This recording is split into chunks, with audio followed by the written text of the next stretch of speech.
I'm reusing slides from last time, and I think for the people in the room, this will be really boring because 4 or 5 of you have seen all of the bikes I'm going to talk about. So yeah, oh well.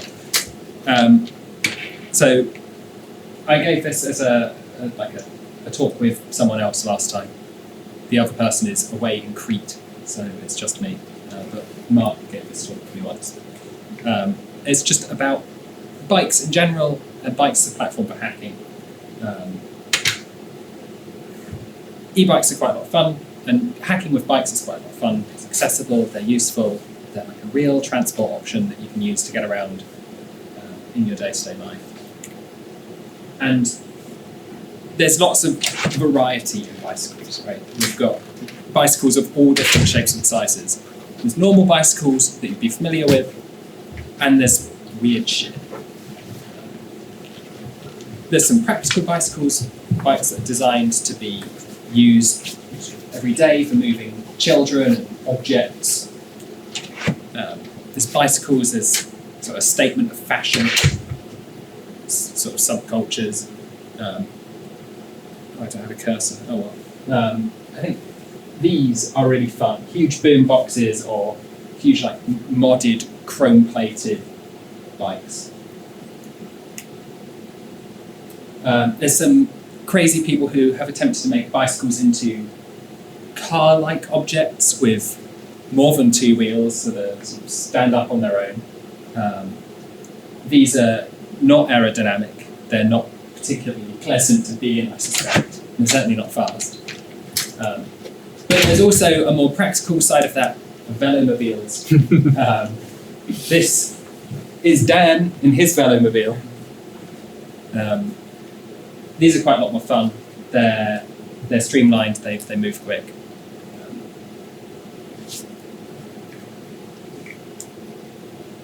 And you can do weird stuff, experiments.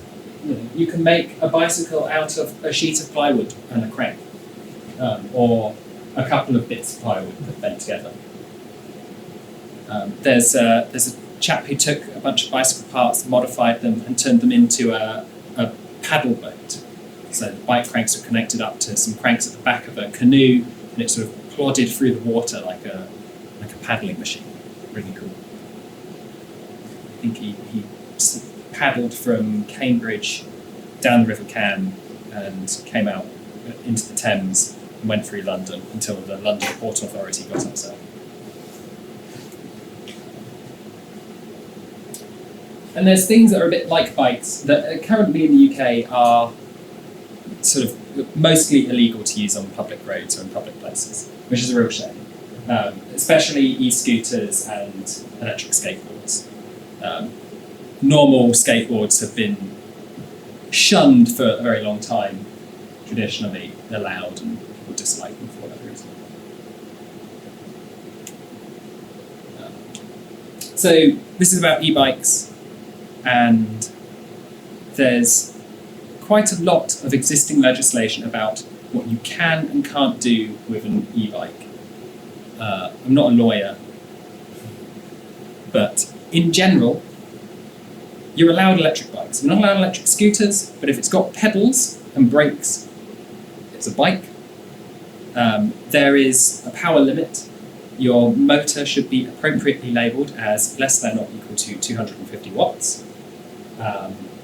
It should only be driven while pedalling and have a speed limiter of 15.5 miles an hour. There's more complexity to this. Broad strokes, that's about it. If you're riding at night, you need reflectors and lights. And you need brakes.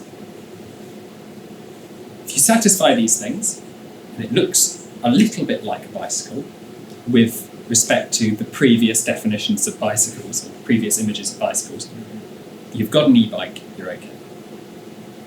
There's some other sensible things you might want to do. If you make a bike more than 650 millimeters wide, it won't fit through a lot of infrastructure that is meant to accommodate bicycles.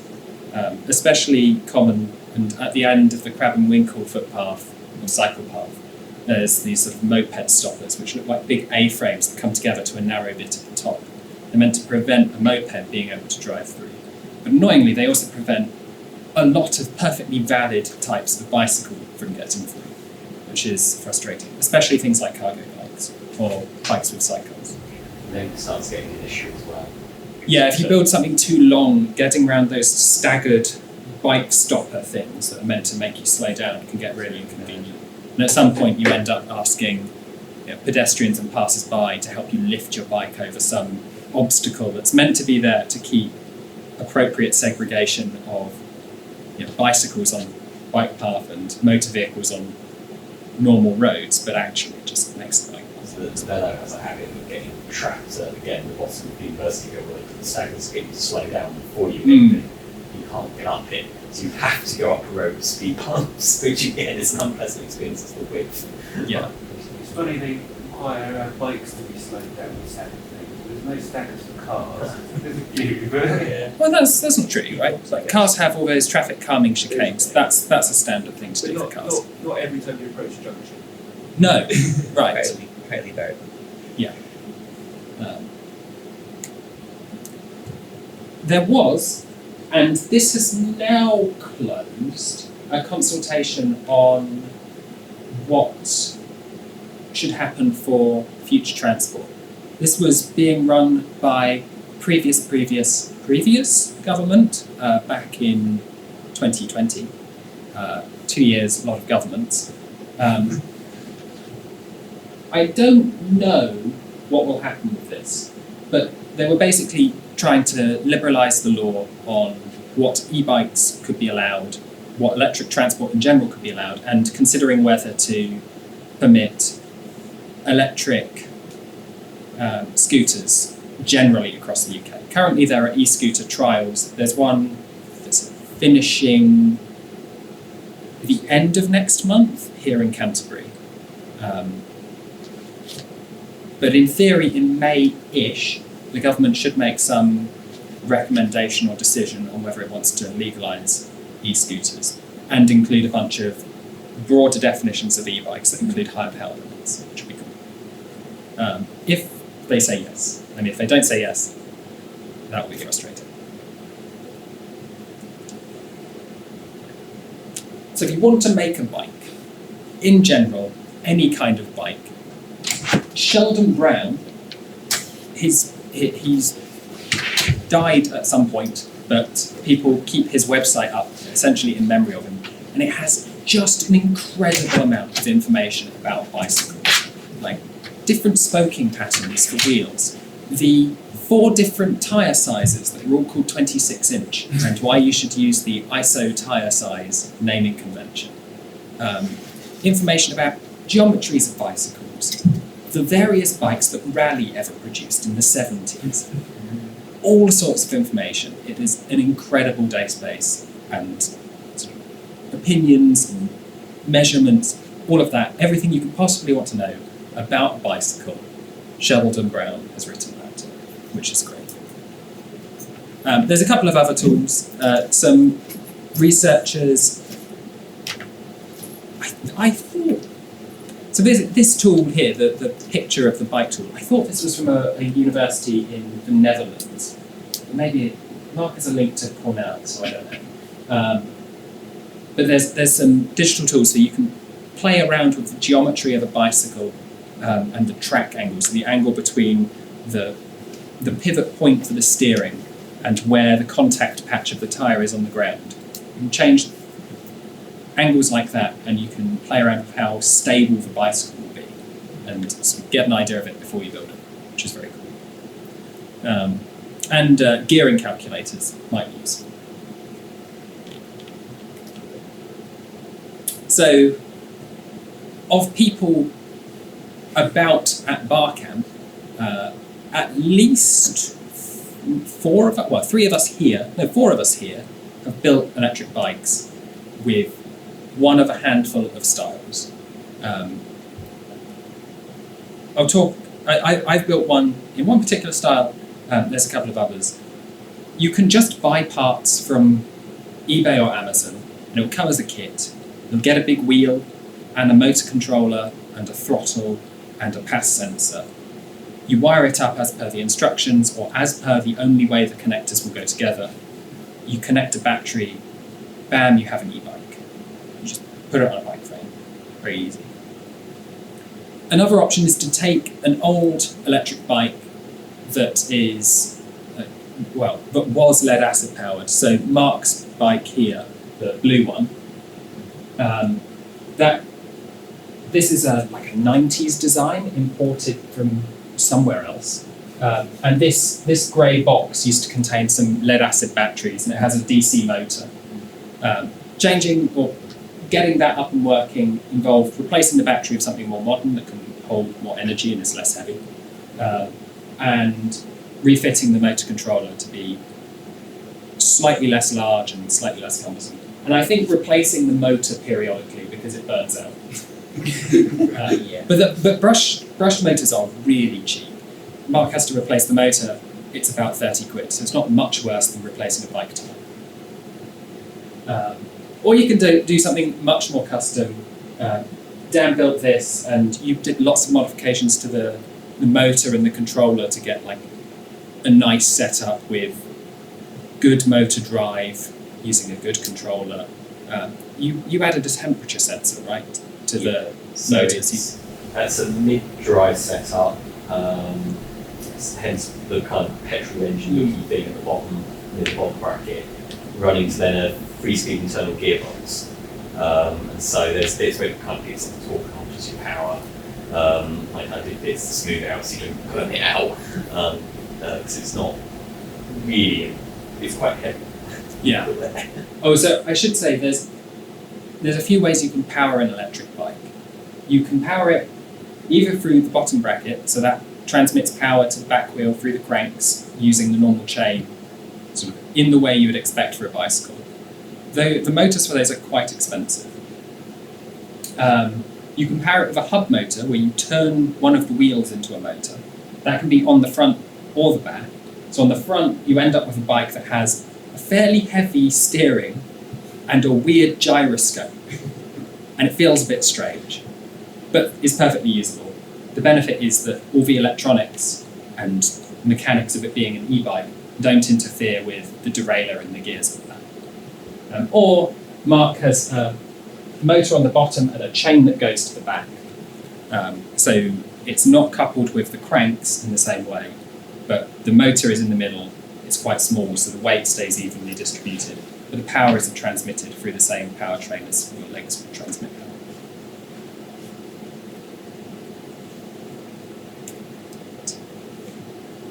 power.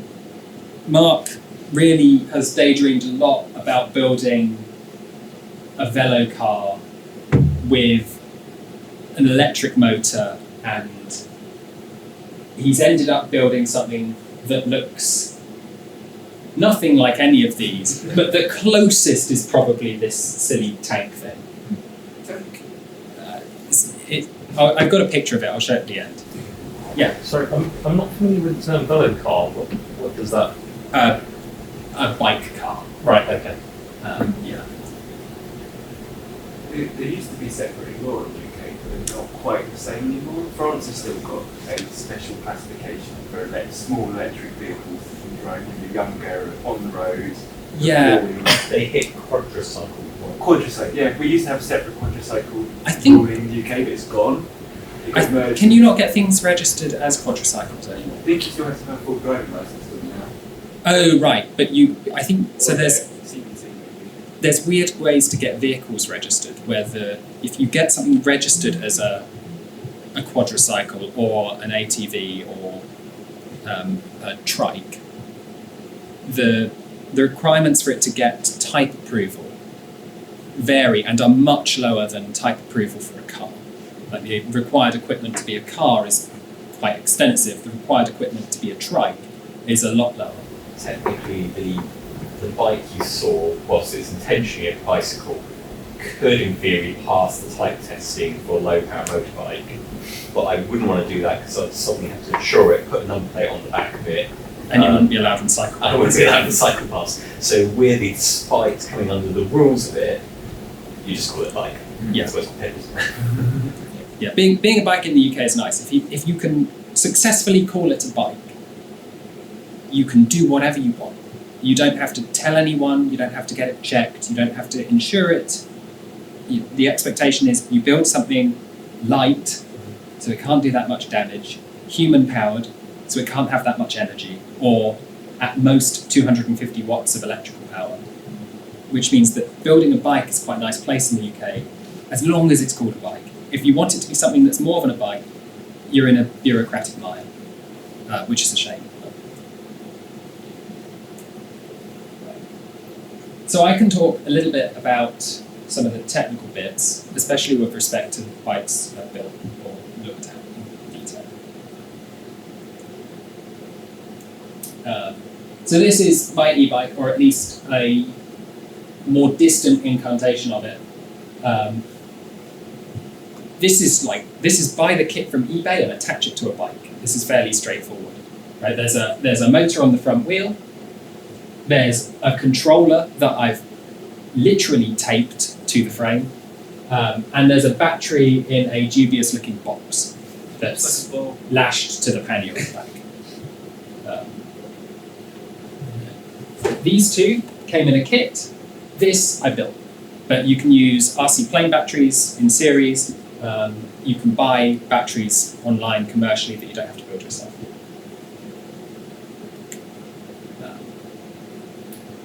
So batteries, there's a few options, and battery is one of the more important parts of an e-bike, especially because if you're going to build e-bikes, battery is quite expensive, but you can move it from one project to another. So if you want to build a selection of e-bikes, having one battery you can move between them is quite nice.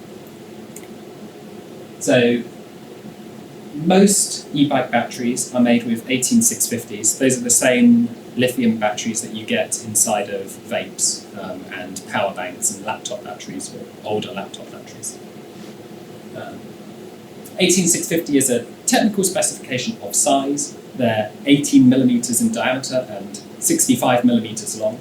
There's also 21700 batteries that you can buy now that are 21 millimeters in diameter and 70 millimeters long. The cell capacity is measured in amp hours, so these blue cells that make that big blue pack are Samsung 29E cells, which have 2.9 amp hour capacity nominal. In reality, you'd use slightly less. And you can buy them online, but it's a bit of a shit show because finding a good supplier for batteries is really hard.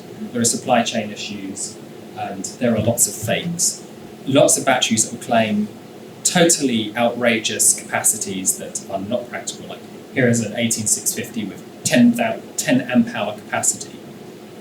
Lithium batteries can't be made like that. But if you look on eBay or Amazon, you will find plenty that are sold like that at very high cost, sort of £10 per cell. But it's a scam. And finding reputable sellers that sell directly from original manufacturers like Samsung or LG is hard.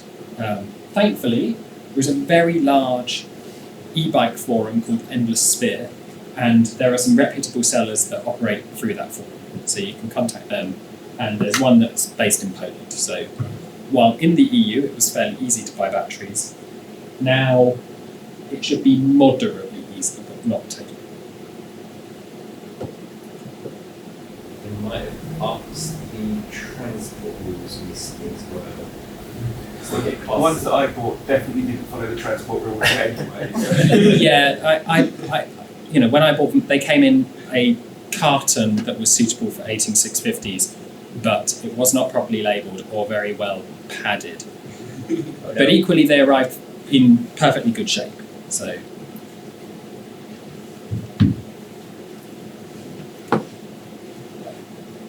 There's a couple of technical measurements for battery capacity.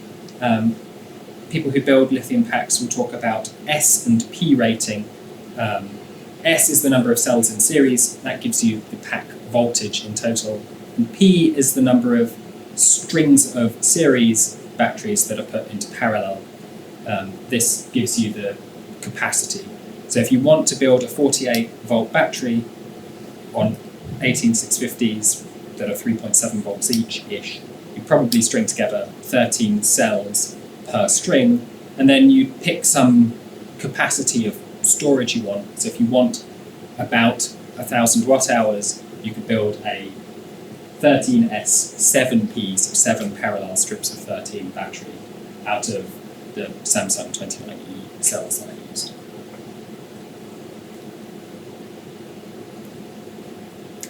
There's a couple of common voltages for e-bikes.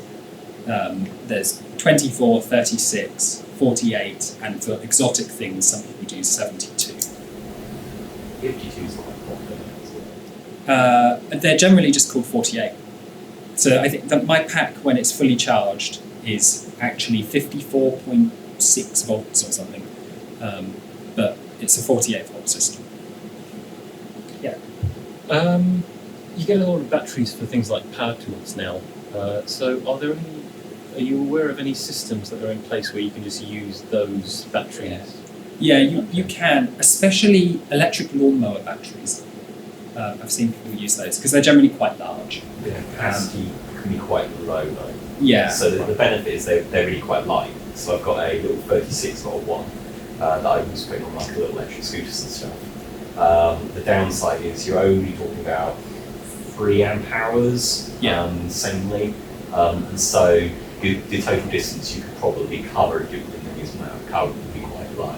So it'd be great just nipping up to the university or something, but you would probably deplete that pack from it. So if you were down the bottom of Canterbury trying to get to the top, you'd probably do quite a good job of depleting it once you take it out. So for context, for me on my bike, going from my home in Wincheap up to the University of Kent, it's uphill, I use between 40 and 60 watt hours of energy. If you've got a 36 volt pack that's 3 amp hours, that's most of the capacity of that pack. That would be about a 100 watt hour battery. So the trip up to university would use 60-ish% of the nominal rating of that battery pack. So you could totally use it to get to work. You probably wouldn't be able to use it to get home as well, and you really hammer that battery with heavy charge and discharge cycles because you have to charge it each time you use it. There's also But it does work. current you want to pull through as well. Yeah. So that's partly why some of the lawnmower ones are quite good. If you've got a controller and you're ramming as much watt as you want into a motor, put the legality question to the side for a second, then the battery itself needs to be in a state where it can actually supply that kind of current on the go. And so when you have parallel battery packs, usually they'll have a much higher continuous amperage rating that they can pump out. Most batteries will very briefly do it, much like most motors will happily do many thousands of watts. But you will get this kind of overall continuous problem of just can that battery supply that kind of power continuously before it just basically caps itself out. Same with these big power tools, we have 2 batteries in. Yeah. Not for extra run life, but just to pull more current from them. So this is another factor in what P rating you would choose. So if you ran a single string of 13 cells in series to get your 48 volt battery pack, and you tried to draw a high amount of current from it, say 20 amps, you'd be fairly outside of the spec of each cell. Like each cell really wants to have a maximum power draw in a burst of 10 amps, more likely closer to 5 if you want to do it continuously. So you have to increase the parallel rating of your battery so that the load can be split across several strings, taking the load per cell down.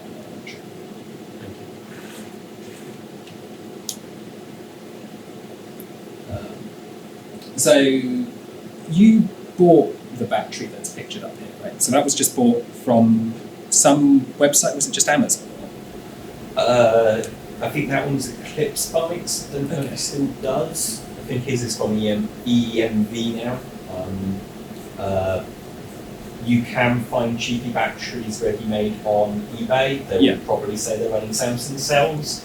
If you opened one up, you'll probably run they're running something fire cells. It seems to be the common name they provided. The nice thing about the commercial ones is generally they're sort of fine. The cheap ones are going to be probably acceptable. the good ones are going to be perfectly good. DIYing it is quite a lot of fun. I think it's probably cost neutral, DIY versus buying commercial. It's like a massive safety hazard if you DIY this, because there's probably some safety circles that you're skipping. No, because we know what we're doing. And I'll cover that. If you do DIY it, there is some stuff you need to pay attention to, but I'll get to that in a second. The nice thing about DIYing it is you can be flexible and you can build a battery that you can't buy elsewhere. So the battery for my bike is very large, because when I built it, I lived in Charlton, and my commute was going to be a fair bit further. Now I live in Canterbury, which is grossly oversized. But when I lived in Charlton, that would have been quite nice. I highly recommend using lithium batteries over lead-acid batteries. Lead-acid batteries are very heavy. The power you can draw from them is not ideal, and you can't use as much of their capacity as is labelled. And heavy batteries means you use a bunch of energy lifting batteries up the hill, as well as the pies that you ate, which is a pity. So, like I say, I built a battery from scratch. This is what it looks like inside of the heat shrink.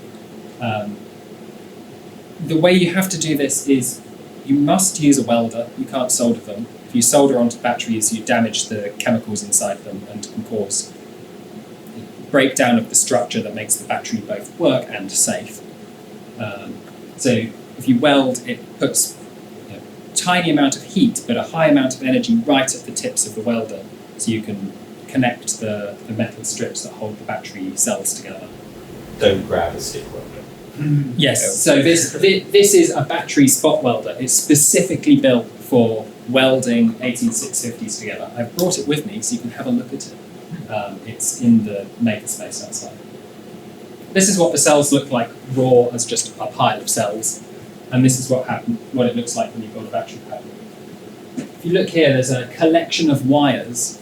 These go to each string of cells and connect up to a battery management board that ensures that the maximum rate of discharge is not too high, and when it charges, each string of cells is kept in what's called balance, so they all have exactly the same voltage, such that you can't be overcharged or malcharged or degrade in strange ways over time as you go through charge and discharge cycles. The battery management board is critical to making a battery that's safe, but you can just buy them. They're easy to come by. Yeah. Sorry, I keep asking questions. That's all right. Do battery management boards identify if there is a battery that's perhaps faulty and will isolate that? Well, it will stop particular conditions happening in the pack. Right. Fancy modern boards that you monitor a given cell. So you can get Bluetooth enabled boards these days. Yeah. So that's how that goes. Do you want to overrun? Do I want to overrun? Yeah. Not really. That's okay. If you did, I would move mine. But Oh, no, it's okay. A quick word on motors. I've basically gone through this. You have brushed motors, which is what that is, or brushless motors, which is what the hub motor and the bottom bracket motors look like. I've just seen that it is now half past, so I'm going to whiz through this. There's some trade-offs. Brushless motors are quiet. The hub motors can be quite cheap. The bottom bracket motors are moderately expensive, but they are very nice. Brush motors are very cheap, but they're also loud and quite inefficient. I'm going to skip this. And controllers, you can get cheap controllers with your motor, or you can get very nice aftermarket controllers. So this is one such aftermarket controller. The benefit of these is generally more customizability and nicer control of the motor, so the motor runs more efficiently and more quietly, so you don't get that sort of electric car whine every time you use a bike. And there's a bunch of resources about building bikes. Sheldon Brown is fantastic. And Endless Sphere is very, very useful. There's an active community of people who build electric bikes, maintain electric bikes, and will answer questions about them, as well as sell parts or give you references to places to buy parts. There's some links, but I think Google pictures. Sorry. Oh, sorry. So this is one of Dan's bikes. This is a previous iteration of Mark's bike we've seen, and this is what it looks like now. This is why I said it looked a little bit like that tank at 80. And I'm over time, so I'm going to stop. And there's this, which is a bike failing. I grabbed the wrong video. Right, Mex, sorry for overrunning. That's all right. I think I could have moved one later. That's okay. Cool, thanks very much. Great.